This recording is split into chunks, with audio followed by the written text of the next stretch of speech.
Okay, I'm going to log into my TouchStone account by entering my username and password. And when you first log into a TouchStone account, you'll be presented with the home screen or the control panel. The home screen is where TouchStone is really used. This is where people will fill in forms, they'll complete checklists, and they'll follow processes that are specific to their position in the organization. For the purpose of today's discussion, I'm going to jump directly to the 4 key functions. There are 4 key functions in any business. First, you must get the business. Then you've got to deliver on the promise that you made in the sales process, what we call doing the business.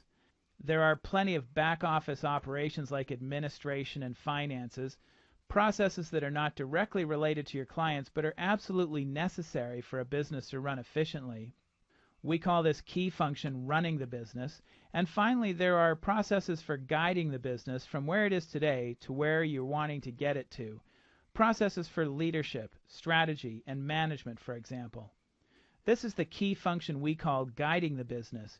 And if you're familiar with the author Michael Gerber or any of his E-Myth books, this is what he calls working on the business. I'm going to start by clicking on this key function here, getting the business. Now you'll recall these are all of your sales and marketing processes. By clicking on this key function, I'm going to drill down into it to access the subcategories or subfunctions. You'll notice here that I can actually change the name of the key function from getting the business to anything that I like. For example, I might want to name this sales and marketing on my 4 key functions screen. Any of the key functions can be changed in this manner. Okay, so let's go back to the sales and marketing key function. These 2 subcategories, marketing and sales, are the 2 subcategories that come with your TouchStone application. Subfunctions are completely customizable. You can have as few or as many as you want. You can name them whatever you want. Some people are quite content with marketing and sales, but for the sake of this presentation, I'm going to edit the subfunctions. I like to differentiate to 4 key elements of any sales and marketing process. I'm going to edit this subfunction called marketing to target market development. Target market development is the strategic side or the research part of the sales process. This is the process of understanding your clients, how they think and behave, how they view the world, where they live. It's what we call demographic characteristics, psychographic characteristics, and geographic characteristics. The purpose of target market development is to truly understand what message it is that you need to put out there to attract your most profitable and qualified prospects. When you develop that message, you need to determine how best to put it out in the world. Where are your most qualified prospects going to see it or hear it? When you actually put that message out into the appropriate channels, we call this advertising or lead generation. This begins the tactical part of the sales process. So I'm going to add a 3rd subfunction then called lead development and advertising. Remember, you can name these anything you want. This part of the program is completely customizable. Okay, so lead development and advertising then is putting the right message out into the right channel to attract the ideal prospects to you so you can then convert them into clients, what most people consider to be the real sales process. I'm going to differentiate this subcategory here. Instead of calling it just sales, I'm going to edit the subfunction and call it sales conversion so that I can be very specific for the systems that are part of this subcategory or subfunction. And finally, if you have repeat clients, you might have a 4th subfunction called client reconversion. Remember, subfunctions are simply a way of categorizing and organizing your process names. Now I have these 4 subfunctions, and I want to begin to populate them with my company's system names. My recommendation is simply consider your workflow. Ask yourself the question, how do you generate leads? The answer to your question will help you name the systems that you put into the lead development and advertising subfunctions. As you think of each system name, click on Add New Process, and then enter the name and assign it to a subfunction. For example, you might say that you get a lot of new leads from referrals or from word of mouth. You might do a lot of direct mail. You might do a little telemarketing. You might have a newsletter system. So simply think of all of the processes in your workflow, click on Add New Process, enter the name, and assign it to a subfunction. You might then ask yourself the question, when a prospect contacts us, what is it that we do next? The answer might be, well, first we schedule an appointment. We then meet and begin the client relationship building process, and we might do a needs analysis. Then we come back to the office and prepare a proposal. We schedule an appointment to present the proposal. We present the proposal and close the sale, or move them on to the next step in the selling process. The goal then in this step is to go into each of these 4 key functions and define your workflow. Don't get too focused on the details of how you do each system. You'll get to that in a moment. The point of this first step in the process is simply to name all of the processes in your business as best as you can, what you do as opposed to how you do it.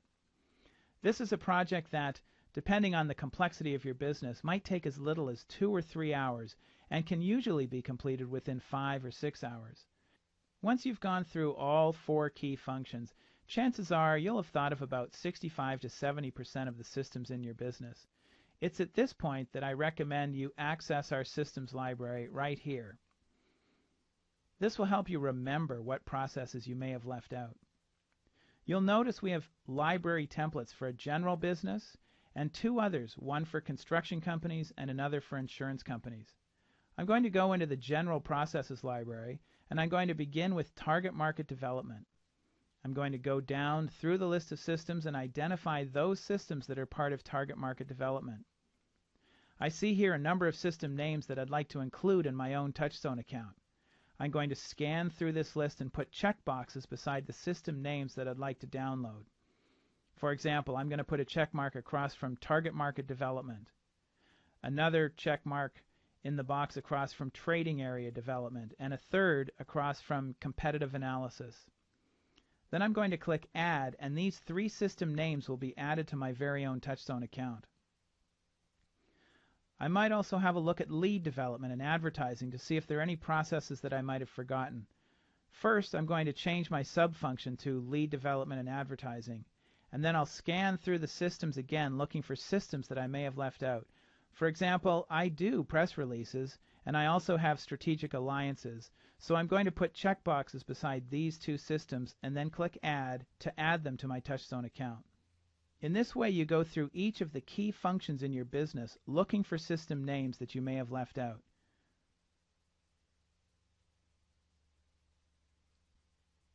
What you'll be left with at the end of this process is a comprehensive list of all of the systems in your business, what we call your business systems blueprint, or the systemic infrastructure of your business. This is a very profound and powerful step to take in the development of your business. Most people have never seen their business in terms of all of its processes. This takes the mystery out of an understanding of your business. Most business owners can now step back and see their business as it really is for the very first time.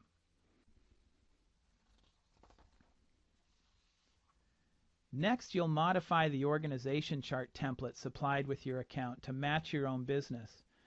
I'm going to click on the tab at the top left part of the screen called Organization Chart. Editing the chart is very simple. You can add a position, move a position, delete a position. To delete a position, for example, simply click on the red X at the top of the chart, select the position you wish to delete, and click on the red X beside that position's title. To add a position, click on the Add Position icon at the top of the chart, input the name of the position. In this example, I'll add back in the marketing associate, select the position to whom that position reports, and click Save. If you want to rename a position, click on it, select Edit Position Title, and put the position's name in the title box. Once you've created your organization chart, you can link processes from the systems database to specific positions on the org chart to create job descriptions. As an example, let's create a job description for the marketing associate. You'll notice when I click on the Marketing Associate's position, there is no job description currently created. To create this position's job description, I'm simply going to link processes from the 4 key functions to this specific position on the org chart. To begin, I'm going to add some strategic processes, some management processes. I'll choose the Management subfunction and select Classes and Workshops. I'm also going to select Process Development and Implementation because I want this individual to help me develop my processes. I'm going to select Time Management, and then I'll click Add, and these processes will be added to this position's job description. Now, this position is a frontline employee, so they'll have mostly tactical processes on their job description. The Marketing Associate is involved in lead generation and advertising. I'll choose that subfunction, and from the menu of systems in my 4 key functions, I'll choose Active Referral Process, Email Marketing, Sponsored Search, because he'll be helping me with my pay-per-click campaign, Trade Show Preparation, Direct Mail, and Yellow Pages, and then I'll click Add. Now, in addition to lead development and advertising, I'll also have him helping me in the sales conversion process. So I'll go to Sales Conversion, I'll choose Contracts and Proposals, and Sales Follow-up, and then I'll click Add. And then finally, because he will be attending trade shows, I'm going to need to choose a financial system because he'll need to complete travel expense vouchers. And there you have it. In a matter of a few minutes, I've created a job description for this marketing associate, a dynamic job description that I can use to hire this position, train the person in this position, manage the position, and evaluate him. Once the systemic infrastructure has been developed and the org chart has been built and all job descriptions have been completed, it's time to start focusing on the writing of each of the processes. There are 6 different tools available to write processes: a work plan, which is the detailed sequential workflow, a checklist, scripts that are best used for sales processes and management processes, uploaded files, which can include Microsoft Word documents, Microsoft Excel spreadsheets, PowerPoint presentations, and any Adobe Acrobat PDF file, forms that can be easily filled in on the screen and saved in an individual's control panel, and policy notes, which generally are specific to each process. Most of the processes that you document will be relatively straightforward and simple. Let's take a look at an example. I'm going to click on the key function called Running the Business. I'm going to look in the subfunction under Administration, and I'm going to click on the process called Telecommunications. This process has 2 work plans, a work plan for answering the phone and a work plan for transferring a call. It has a script and a couple of forms for taking messages. Here's how the system works. We'll look at the first work plan. I'm going to click on Answering the Phone. You'll notice that this is a very simple work plan. In the first task, the directions instruct the physician to answer the phone prior to the 3rd ring using the phone answering script. The phone answering script is actually located in the process tool stack to the left, but it is also hyperlinked directly into the work plan so that I can easily click right here and a script will appear. Thank you for calling Business Design Corporation. My name's Michael Mills. How may I direct your call? If it's an existing client, I'll say this. If it's a new prospect, I'll say this. If it's a vendor, I'll say this. And if it's a telemarketer, I'll say this. Next, the call will be transferred using the Call Transfer Work Plan. I can click here and the instructions will appear. I'll ask the caller if they mind being placed on hold. I'll place the caller on hold. I'll press the intercom button and call for the party. Wait for a response. If there's no response, I'll take a message. And to take a message, I can click on the message form, and a form will pop up which is directly hyperlinked into the work plan. And the last step then is to log the call in a call log form by clicking right here on the call log form. Again, this is hyperlinked directly into the work plan. You'll also notice that there are 2 expectations. It is in this part of the work plan where you establish key performance indicators, often known as KPIs, or specific behavioral standards. In this example, you'll see that the phone needs to be answered in a warm and professional manner, and it must be picked up whenever possible before 3 rings because we don't want the phone going to voicemail. This then is an example, again, of a very simple system. You'll find that most of the systems you write will be much like this one, simple, short, and straightforward. However, some systems will be more complex in nature. Let's take a look at one. I have a system here under Getting the Business for the Active Referral Program. This is one of the systems that's completely documented in the systems library. We wrote it because almost every prospect we speak to, when asked the question how they generate new sales, almost everybody says word of mouth or referrals. We decided to write an active referral plan because most referral processes are passive. And a passive referral plan is both a blessing and a curse. It's a blessing because for a client to refer you means that you must be doing a great job. On the other hand, you're very often referred a prospect that is not ideal, and you feel obligated to accept the job because a good client referred them to you. Additionally, you simply can't count on referrals to grow your business. Very often it's the situation of feast and then famine. A slew of clients are referred to you and then nothing for months. So, to address this, we created the active referral process and saved it in the General Processes library. You can download this process into your own TouchStone account, edit it for your own use, or simply use it as is. And here's how it works.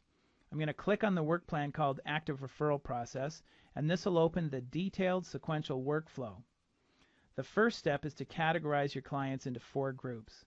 The thinking here is that you don't want to be contacting the same people over and over and over again for referrals. By organizing them in 4 groups, it ensures that referral requests will only be made to your specific clients once every couple of years. Once the list is categorized, you'll send them an email or a letter introducing the active referral process. The letter is stored as an uploaded file in the process tool stack over here to the left. It is also hyperlinked directly into the work plan. Now, I don't have to waste time looking for this letter or fear that my salespeople are going to be sending the wrong letter. All they have to do is click on this hyperlink and they can email the letter, print and fax the letter, mail it, or simply review it to understand what letter is being sent. And if I decide to change the letter, I'll make the changes, upload it back into the TouchStone application, and the very next second someone follows this process, they will be sending the correct letter. The next step indicates a follow-up call needs to be made 4 business days after the letter is sent. Here there's a script which is hyperlinked into the work plan. Again, this script can be found in the process tool stack to the left. A quick word about scripts. Scripts are not meant to be read. They're meant to be role-played and workshopped, and they're meant to be used as a guide to lead someone through a communication process. Study shows that it often takes new employees 5 or 6 months to get up to 100% efficiency. Here at TouchStone, we have all of our job descriptions created, all of our work plans documented, and all of our scripts written, and we can get a new salesperson on the phone at 80% efficiency after only 4 hours of training completed over a 2-week period. Have you ever had a situation when you've been making calls and you reach a voicemail machine and you stumble in the message leaving process? In TouchStone, you can create a voicemail message script. When a voicemail message machine picks up the phone, you can simply click here and leave an informative and consistent voicemail. So in this way, you'll follow through the work plan step by step. You might even have a step in the work plan where you send out sales material, and it's critical that specific pieces are mailed to each and every inquiry. In this instance, you can create a checklist, and you can require your salespeople to check off and save the checklists for each specific prospect. Checklists, completed forms, and other completed material are saved in each user's control panel.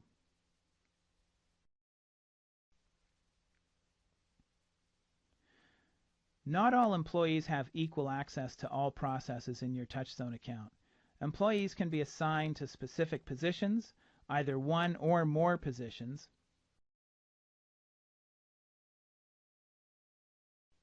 and for each position you can decide what rights they have, whether or not they can simply read processes, edit processes, or actually add and create new processes. In this way, you can prevent the salespeople, for example, in seeing anything other than what is on their job description. They have no access to read or edit or have any access at all to the financial systems.